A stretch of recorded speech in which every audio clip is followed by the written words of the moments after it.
Hello, everyone, and welcome to Chapter 3 of The Sign of Four.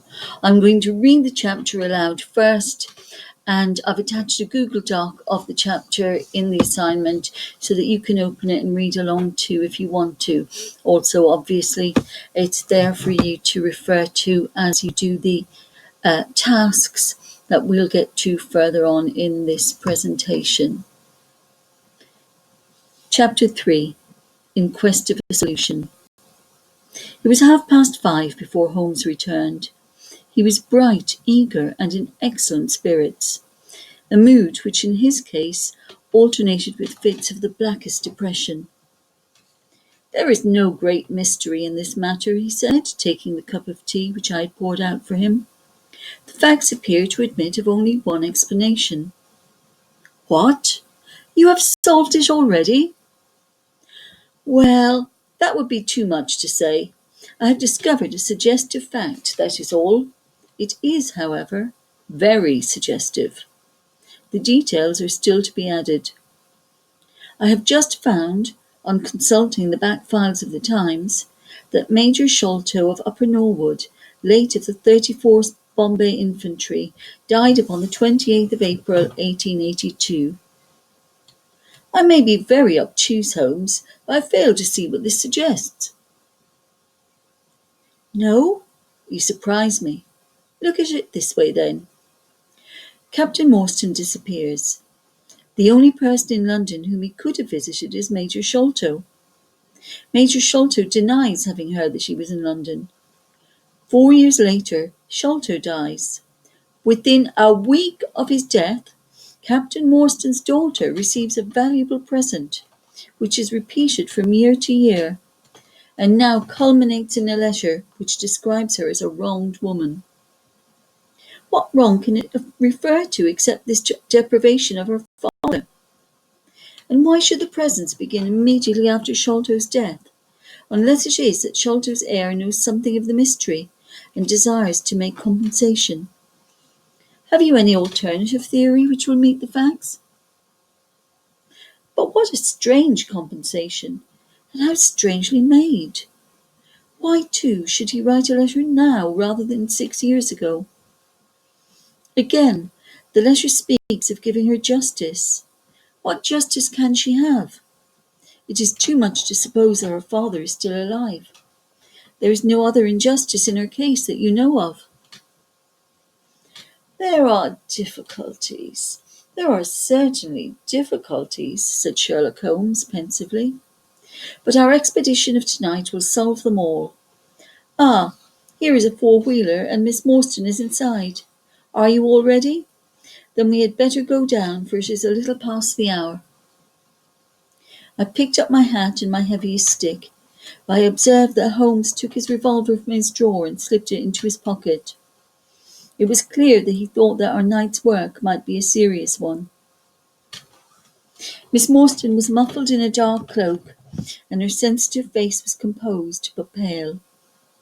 She must have been more than woman if she did not feel some uneasiness at this strange enterprise upon which we were embarking. Yet her self-control was perfect, and she readily answered the few additional questions which Sherlock Holmes put to her. "Major Sholto was a very particular friend of Papa's," she said. "His letters were full of allusions to the Major. He and Papa were in command of the troops at the Andaman Islands, so they were thrown a great deal together. By the way, a curious paper was found in Papa's desk which no one could understand. I don't suppose that it is of the slightest importance, but I thought you might care to see it, so I brought it with me. It is here." Holmes unfolded the paper carefully and smoothed it out upon his knee. He then very methodically examined it all over with his double lens. "It is paper of native Indian manufacture," he remarked. "It has at some time been pinned to a board. The diagram upon it appears to be a plan of part of a large building, with numerous halls, corridors, and passages. At one point is a small cross done in red ink, and above it is 3.37 from left in faded pencil writing. In the left-hand corner is a curious hieroglyphic-like 4 crosses in a line with their arms touching. Beside it is written in very rough and coarse characters, the sign of the 4, Jonathan Small, Muhammad Singh, Abdullah Khan, Dost Akbar. No, I confess that I do not see how this bears upon the matter. Yet it is evidently a document of importance. It has been carefully kept in a pocket-book, for one side is as clean as the other. It was in his pocket-book that we found it. Preserve it carefully then, Miss Morstan, for it may be of use to us. I begin to suspect that this matter may turn out to be much deeper and more subtle than I had first supposed. I must reconsider my ideas. He leaned back in the cab, and I could see by his drawn brow and his vacant eye that he was thinking intently. Miss Morstan and I chatted in an undertone about our present expedition and its possible outcome, but our companion maintained his impenetrable reserve until the end of our journey. It was a September evening, and not yet 7 o'clock, but the day had been a dreary one, and a dense, drizzly fog lay low upon the great city. Mud-coloured clouds drooped sadly over the muddy streets. Down the Strand the lamps were but misty splotches of diffused light, which threw a feeble circular glimmer upon the slimy pavement. The yellow glare from the shop windows streamed out into the steamy, vaporous air, and threw a murky, shifting radiance across the crowded thoroughfare. There was, to my mind, something eerie and ghost-like in the endless procession of faces which flitted across these narrow bars of light. Sad faces and glad, haggard and merry. Like all humankind, they flitted from the gloom into the light and so back into the gloom once more. I am not subject to impressions, but the dull, heavy evening with the strange business upon which we were engaged combined to make me nervous and depressed. I could see from Miss Morstan's manner that she was suffering from the same feeling. Holmes alone could rise superior to petty influences. He held his open notebook upon his knee, and from time to time he jotted down figures and memoranda in the light of his pocket lantern. At the Lyceum Theatre the crowds were already thick at the side entrances. In front, a continuous stream of hansoms and four-wheelers were rattling up, discharging their cargoes of shirt-fronted men and beshawled, bediamonded women. We had hardly reached the third pillar, which was our rendezvous, before a small, dark, brisk man in the dress of a coachman accosted us. "Are you the parties who come with Miss Morstan?" he asked. "I am Miss Morstan, and these 2 gentlemen are my friends," said she. He bent a pair of wonderfully penetrating and questioning eyes upon us. "You will excuse me, miss," he said with a certain dogged manner, "but I was to ask you to give me your word that neither of your companions is a police officer." "I give you my word on that," she answered. He gave a shrill whistle, on which a street Arab led across a four-wheeler and opened the door. The man who had addressed us mounted to the box, while we took our places inside. We had hardly done so before the driver whipped up his horse and we plunged away at a furious pace through the foggy streets. The situation was a curious one. We were driving to an unknown place on an unknown errand. Yet our invitation was either a complete hoax, which was an inconceivable hypothesis, or else we had good reason to think that important issues might hang upon our journey. Miss Morstan's demeanour was as resolute and collected as ever. I endeavoured to cheer and amuse her by reminiscences of my situation, and so curious as to our destination that my stories were slightly involved. To this day, she declares that I told her one moving anecdote as to how a musket looked into my tent at the dead of night, and how I fired a double-barrelled tiger cub at it. At first I had some idea as to the direction in which we were driving, but soon, what with our pace, the fog, and my own limited knowledge of London, I lost my bearings and knew nothing, save that we seemed to be going a very long way. Sherlock Holmes was never at fault, however, and he muttered the names as the cab rattled through the squares and in and out by tortuous by-streets. "Rochester Row," said he. "Now Vincent Square. Now we come out on the Vauxhall Bridge Road. We are making for the Surrey side, apparently. Yes, I thought so. Now we are on the bridge.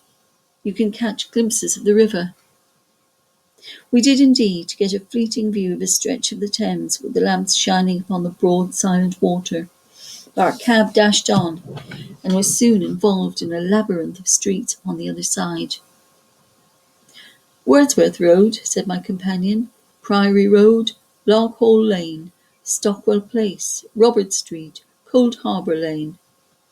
Our quest does not appear to take us to very fashionable regions." We had indeed reached a questionable and forbidding neighbourhood. Long lines of dull brick houses were only relieved by the coarse glare and tawdry brilliancy of public houses at the corner. Then came rows of two-storied villas, each with a fronting of miniature garden, and then again interminable lines of new staring brick buildings, the monster tentacles which the giant city was throwing out into the country. At last, the cab drew up at the third house in a new terrace. None of the other houses were inhabited, and that at which we stopped was as dark as its neighbours, save for a single glimmer in the kitchen window. On our knocking, however, the door was instantly thrown open by a Hindu servant clad in a yellow turban, white loose-fitting clothes, and a yellow sash. There was something strangely incongruous in this oriental figure, framed in the commonplace doorway of a third-rate suburban dwelling-house. "The Sahib awaits you," he said, and even as he spoke there came a high piping voice from some inner room. "Show them in to me, Kit Mudgar," it cried. "Show them straight in to me." So that's the end of chapter 3. You might think that not a lot happens in chapter 3. They just really go on a carriage journey to find out who the mysterious letter has come from.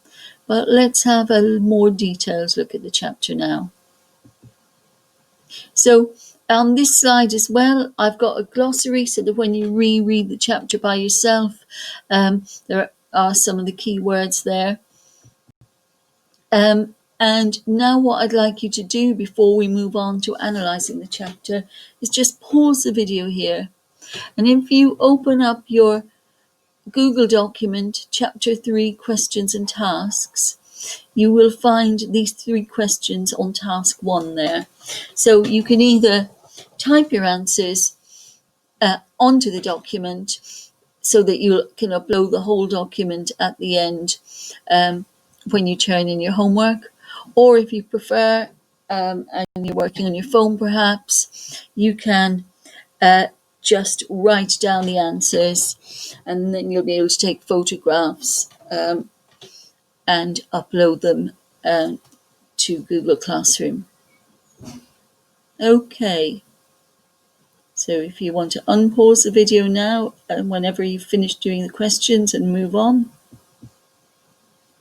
So in chapter 3, not a lot happens, as we said. They just, Miss Morstan arrives, they go on a cab journey, and the chapter finishes just as something interesting is about to happen, it seems. However, what's really important about this chapter is the setting, and that's what we're going to look at in more detail here. So, at the beginning of the chapter, Holmes has been out for a couple of hours investigating Mary Morstan's case. He's gone to the offices of the Times newspaper and had a look through their old copies of the newspaper to see what he can find out. And he's found out some information about Captain Major Sholto. So what I'd like you to do now is, these are the task 2 questions, also in your document. So again, pause the video, please. You'll probably need to open up your copy of the chapter, which is the Google Doc called Chapter 3 Text, and find the answers to these 3 questions and type them into your document. When you've done that, you can unpause the video and start again. You can finish this at any time.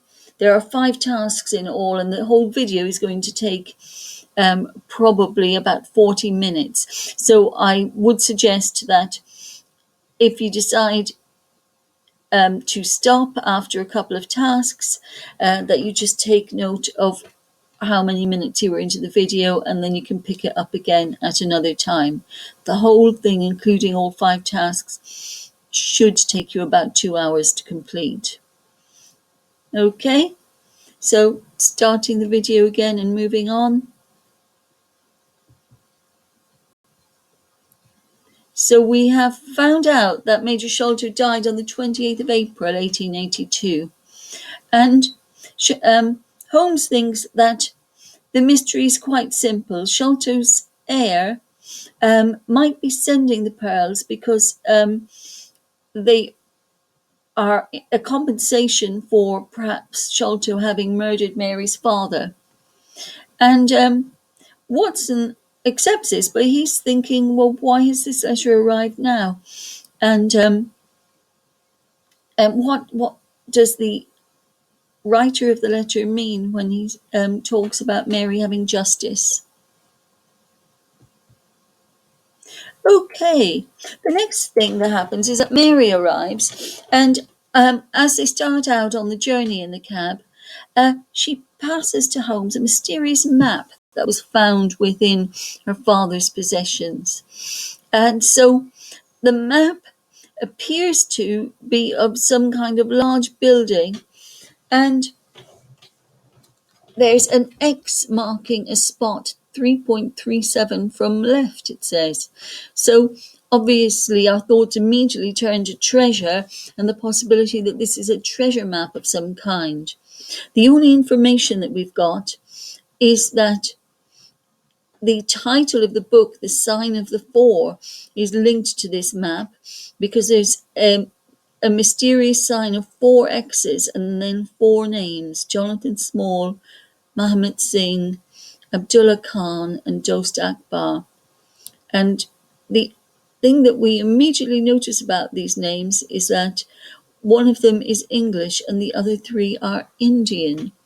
And when we get to the end of the chapter, of course, we discover that there's another link with India because the door is opened by a man in Indian dress.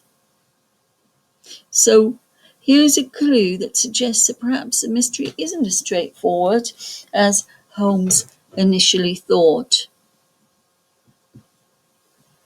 So our 3 characters are on a bit of a quest now, and I think the title of the chapter is quite important because a quest tends to mean a journey where you are looking to find something important or significant.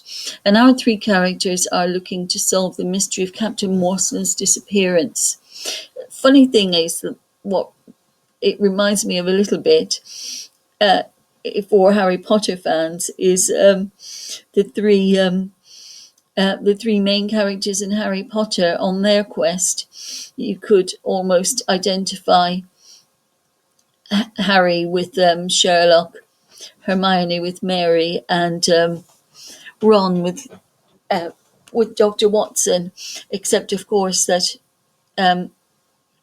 Mary Morstan is in no way as clever as Hermione, and in keeping with Victorian ideas about women, she's certainly not going to take the leading part in solving it. So that's just a little thought of mine. I just think it's interesting how authors kind of repeat these key character formats. The group of 3 friends who work together. But mainly this chapter is a detailed description of the journey through London. The author is using a lot of pathetic fallacy where the weather is used to reflect the mood of the characters. And of course, what we're getting here is this atmosphere of mystery, fear, tension. And London in this is almost personified. Um, London, it almost becomes another character in the novel, and we get to see the various different sides of London, but particularly its more mysterious side.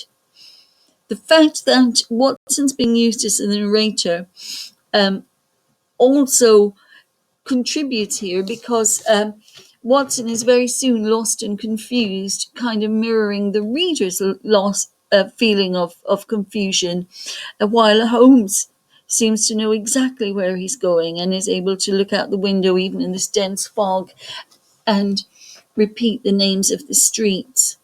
We do see them crossing the river into South London, and at that time South London was a very unfashionable place where people of upper or middle class pretensions would not live. And we see the cab going through these streets and streets of new housing that are being built to house the working classes of London as the Industrial Revolution and the increased trade brought about by the British Empire had made London a bigger and bigger city, needing more and more workers. So London is, as he describes towards the end of the chapter, London is reaching out its tentacles into the Surrey countryside and building up South London with these small streets of cheap houses. So the big question really for this lesson is, how does the writer use London in this chapter to build up an atmosphere of mystery and suspense? What we're going to do is we're going to look at a couple of short extracts from the chapter and explore some of those language techniques, and then your final task is going to be to put all this learning into writing an answer to our big question. So we probably need to know a little bit of context. You are going to be examined on context. That's an important part of the mark scheme for GCSE literature. And that means that you need to be able to explain how the social and cultural events of the time have an impact on the way the novel was written. So for the sign of 4, one of the most important things that you need to be looking at is Victorian London. As you already have in last week's lesson looked at context and done some projects about context around crime and the police. Here are some more facts about Victorian London. It was the largest city in the world for most of the Victorian era, and it contained very much the opposites of extremely rich and extremely poor people. So there was lots of poverty and health, some of it caused by the thick smog, the yellow fog that's described in this chapter. And that fog created this dark, dreary setting. There was crime was absolutely rife in London, which is why partly Conan Doyle's detective novels were so popular, because they provided a way of the reader feeling that somebody was going to help them fight back against the crime that they were all so afraid of. And London was a violent place where prostitution, drug abuse, and murder were commonplace. If you want to know more about setting, when you click in the link in this PowerPoint, it takes you to a very useful video by Mr. Bruff on YouTube. And that will, I think you need to watch that, because that will explain a lot more about the setting. Okay, so now we're going to move on to extract 1. It was a September evening and not yet 7 o'clock, but the day had been a dreary one, and a dense drizzly fog lay low upon the great city. Mud-coloured clouds drooped sadly over the muddy streets. Down the Strand, the lamps were but misty splotches of diffused light, which threw a feeble circular glimmer upon the slimy pavement. So already we're seeing that there's a lot of very negative language being used to describe London. We've got, if you have a look at those words I've picked out in green there, what word class, have a think about what word class they are. They're all the green ones are the same word class. Dreary, dense, drizzly, muddy, slimy, steamy, vaporous, murky, shifting, ghost-like, endless, haggard, narrow, heavy, strange. These are all adjectives, and they all build up this sense of negativity, of darkness. You've got words like murky and muddy, which make moving through the fog almost seem like swimming through mud. And then you've got further alliteration with the dreary and dense and drizzly. So altogether, the atmosphere that's been created is not just that the weather is unpleasant, but that there's an unpleasant feeling about this place, and this is linked to their worry about what kind of mystery they might be getting themselves into. Those blue words are nouns, and if we look at them, fog, splotches, bars, gloom again, nervous, depressed, those are all again very, very negative words.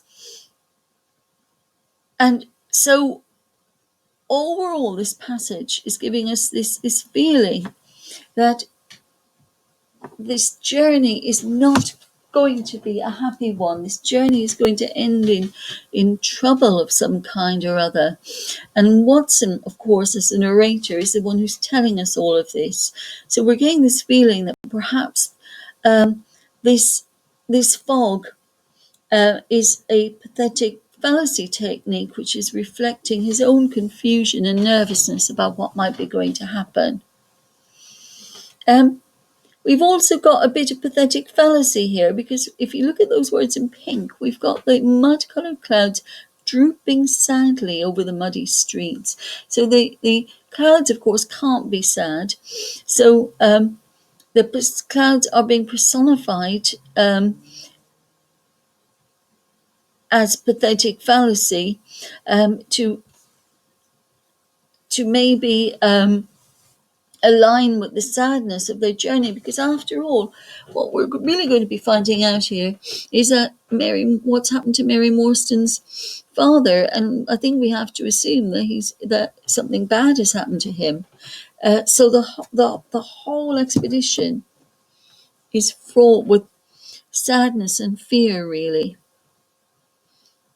So now that you've had a look at that and we've had a discussion about it, I'd like you to pause the video here and answer the task 3 questions, which you will also find on your Google document.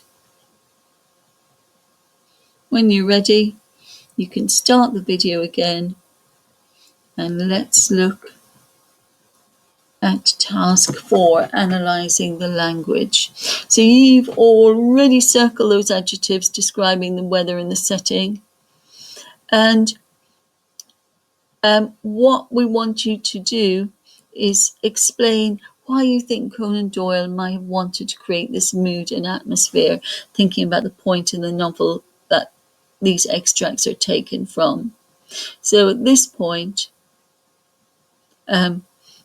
pause the video again, do your task 4 questions, and then feel ready to move on. Okay, so you've had a look at the extract. You've answered some questions that help you understand what those key quotations and language techniques are. So the question is now, how do we write about them? On this slide, you can see the 3 levels that you've got to go through in order to get up to a grade of 4 and above, 4 of course being the pass grade for GCSE. So you need to be able to select relevant quotations from the text to support your answer, but that in itself is only going to get you a grade of grade 2 or around that. So for example, looking at the question here, what impression does Doyle want the reader to have of the setting? If you just wrote, in chapter 2, Doyle describes that there is a dense, drizzly fog lay low upon the great city. You're selecting a quotation, but you aren't telling us anything about it or how it links to the question. So you would only get a few marks for that, only enough to bring you up to about a grade 2. So in order to do a bit better, you need to start analysing. So you might be able, for example, to identify a technique such as alliteration. So looking at the answer under the analyze section, you might have started to focus in on individual language techniques. The use of the alliteration dense drizzly creates the image of there is a lot of rain that isn't heavy, making the evening very dark. So what the student has done there is they've picked out a technique, picked out an appropriate quotation to go with it, but they haven't actually started to do any analysing. They've just explained what the quotation is literally about. The word fog suggests that it's very difficult to see where you're going, making it difficult for travel. So basically, all they've done is a very simple literal explanation of what the words are telling us. So that will get you a grade 3, but it won't get you any higher, because what we are engaging with here is the author's intentions and what they want the reader to think. And to do that, you need to be doing a bit of analysing and evaluating of how effective the language choices are, and you need to be weaving in your context as well to do that. So context is something that you use to back up your points. So this is a much better answer here in the 3rd column. London in the Victorian era was famously a dark and dreary place, which encouraged people to commit crime. So we have used the first sentence to explain what the setting was and when it was. Victorian readers, knowing this, remember the novel was written in Victorian times, so the first readers would have been Victorian readers, so we can talk about how the people who would first have read the book would have felt about it. They would have found this use of language effective, as the dreary weather shows the reader that this trip could be dangerous. Doyle's use of Watson narrating his reaction to the surroundings increases the reader's state of tension. So there we have the beginning of an answer that is going to get you at least a grade 4, and how much higher it'll get you depends on how much you develop that by zooming in on a couple more of the key quotations and explaining in detail how they increase the reader's state of tension. So you can use some of the techniques in that third column when you start writing your paragraphs. Okay, let's have a look at another tiny section of it, almost at the end of that chapter. So just like the first extract we looked at, you are going to be yourself this time picking out the language that you think the author is using to create this forbidding atmosphere. Forbidding, indeed, is one of those adjectives that's used here. We've got questionable and forbidding.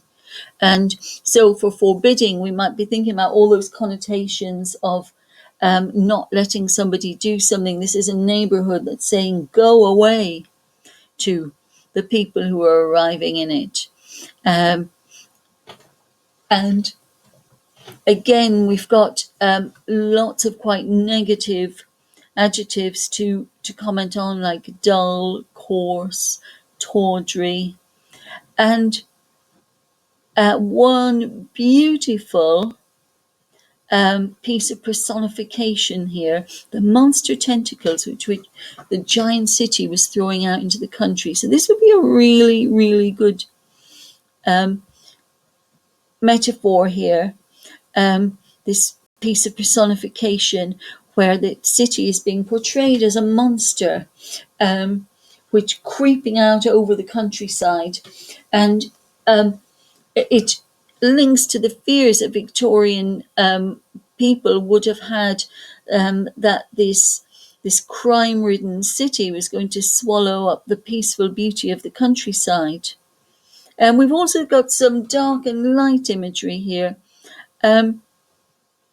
The only brightness came from the pubs. And of course, pubs were very much looked down on by upper and middle class Victorians. They wouldn't have been seen dead in a pub. They were just for the working classes. So the only brightness came from pubs that are maybe the centres of some questionable behaviour. And all in all, it was a very unsettling place for these middle class people to find themselves. So Doyle's creating for his reader this sense that Holmes and Watson and Mary Morstan are putting themselves into danger by coming into this area. Okay, so you could have a look at these questions about this extract and use them to pick out a couple of quotations to comment on in your final task. So in your final task, task 5, you need to write a couple of paragraphs explaining your answer to the big question. So there's a few tips for you here. Try to remember to embed the quotation so it forms part of your point. You need to analyze individual language choices. So you've got to pick out these very short quotations and talk about their connotations and how they are used to build tension. And then you've got to refer to the context of London at the time to show greater understanding of the text. I recommend that you, before you start on task 5, that you read through your copy of the chapter again and pick out what you think are the interesting phrases and words to focus on, that you watch the Mr. Bruff video on YouTube that I've linked to in the PowerPoint, and that you possibly, if you would like to, go on to GCSE Pod and watch one or two of the GCSE Pod videos on the sign of 4. That particularly the one on setting on the sign of 4 there. So if you can do all of that, and then when you have done all that, and between watching this video, doing the tasks, and doing a bit of extra reading around it, which probably have taken you around an hour and a half already, and then you should aim to spend at least 30 minutes on this final task, answering the big question. So your big question, how does Conan Doyle use London in this chapter to build an atmosphere of mystery and suspense? Gather all your information together, take your notes, look at your answers to tasks 1 to 4 because they will help you, and then write 2 detailed paragraphs exploring how Conan Doyle uses language to present the setting of London. Now, when I say 2 detailed paragraphs, I'm looking for you to have written in the region of 200 words, or if you're writing by hand, obviously don't worry about counting words, but that will come to about a full page of A4 or more if you've got very large handwriting. You need to think about zooming in and analysing the connotations of your single words and phrases. You need to be thinking about your context and the author's intention. So that's your checklist of things to make sure you have included in your answer. If you've got any further questions, you can email me, and I'm very, very happy to talk you through anything that you don't understand before you get started on this question.